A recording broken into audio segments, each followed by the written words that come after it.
یہ آیت مبارکہ سننے سمجھنے کے قابل ہے۔ اس سے پہلے آپ اس کا حوالہ یاد رکھ لیں، سورۃ توبہ سپارہ نمبر 10 آیت نمبر 36 ان عدت الشہور، اللہ رب العزت نے ارشاد فرمایا عدت الشہور، بے شک مہینوں کی تعداد، عند اللہ، اللہ کے ہاں، 12 شہرن، 12 مہینے، اللہ کے ہاں 12 مہینے۔ کب سے؟ کہاں؟ فی کتاب اللہ، اللہ کی کتاب میں، قرآن پاک میں۔ کب سے مہینوں کی تعداد 12؟ یوم خلق السماوات والارض، جب سے اللہ نے زمین و آسمان کو پیدا کیا، بنایا، تب سے اللہ نے 12 مہینے بھی بنائے۔ ہاں، منہا اربعۃ حرم، ان 12 مہینوں میں سے 4 مہینے قابل احترام ہیں۔ منہا، ان 12 مہینوں میں سے، اربعۃ، 4 حرم، قابل احترام۔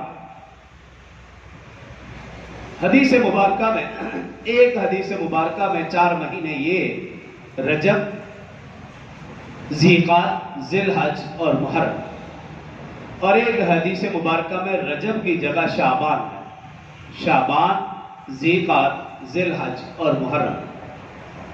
رجب یا شعبان یہ تو رسول اللہ صلی اللہ علیہ وسلم کو جو اللہ نے معراج نصیب فرمائی اس حوالے سے قابل احترام۔ ذیقعدہ، ذی الحج اور محرم، یہ تینوں مہینے جو اکٹھے ہیں، ان کا احترام حج کی وجہ سے، یہ حج والے مہینے ہیں، اس وجہ سے ان مہینوں کو قابل احترام۔ تو قرآن پاک میں یہ ہے کہ 12 مہینوں میں سے 4 مہینے قابل احترام ہیں۔ زمانہ جاہلیت میں بھی ان 4 مہینوں کو قابل احترام سمجھا جاتا تھا، جاہل لوگ بھی ان مہینوں کا احترام کرتے تھے۔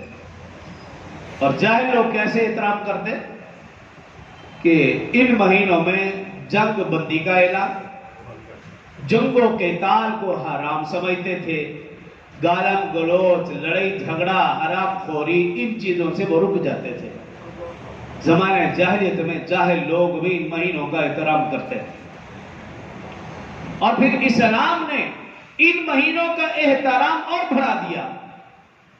جاہل لوگ تو اس مہینوں کا احترام کرتے ہی تھے، لیکن اسلام نے اس میں اور اضافہ کیا۔ ایک تو ایک ہے، اس مہینے میں لڑائی جھگڑا نہیں کرنا، گالم گلوچ نہیں، حرام خوری، ان چیزوں سے بچنا ہے۔ لیکن جو اسلام نے مسلمانوں کو اس مہینوں کا احترام سکھایا، وہ بھی اللہ نے اسی آیت میں آگے ذکر فرمایا کہ اس مہینے کا سب سے بڑا احترام کیا ہے۔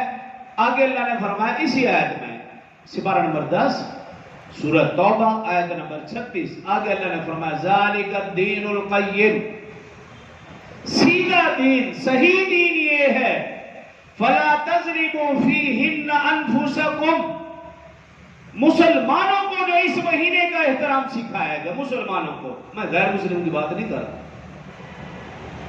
جو قرآن کے 30 پارے مانتا ہے اس کو احترام سکھایا گیا۔ یا ایھا الذین آمنوا استعینوا بالصبر والصلاۃ، ایمان والوں کو اللہ رب العزت نے نماز اور صبر کا حکم دیا، ایمان والوں کو حکم ہے، بے ایمان کو نہیں، غیر مسلم کو نہیں، ایمان والے کو حکم یہ ہے کہ وہ صبر کرے۔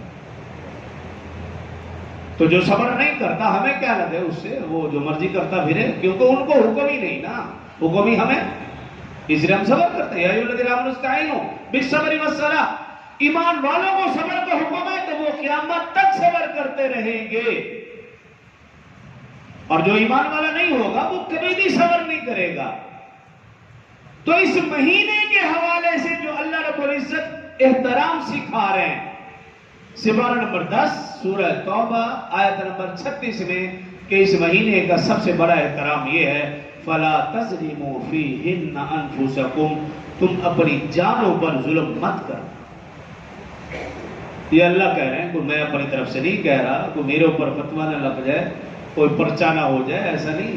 فَلَا تَظْلِمُوا فِيهِنَّ أَنفُسَكُمْ، آیت پڑھ رہا ہوں، حوالہ دے رہا ہوں، سپارہ بتا رہا ہوں، سورت بتا رہا ہوں، آیت بتا رہا ہوں۔ فَلَا تَظْلِمُوا فِيهِ، اس مہینے کا سب سے بڑا احترام یہ ہے کہ تم اپنی جانوں پر کرنا، اللہ کو تو معلوم تھا نا آنے والی قوم کیا کرے گی. اس مہینے کے نام پر، اس دن کے نام پر، عظیم ہستیوں کے نام پر آنے والے لوگ کیا کریں گے اللہ کو معلوم تھا. اس لیے اللہ نے فرمایا ایمان والوں کو تو یہ حکم ہے کہ وہ صبر کریں اور اس مہینے میں اپنی جانوں پر ظلم نہ کریں. فَلَا تَظْلِمُوا فِيهِنَّ أَنفُسَكُمْ. ایک تو یہ سکھایا گیا.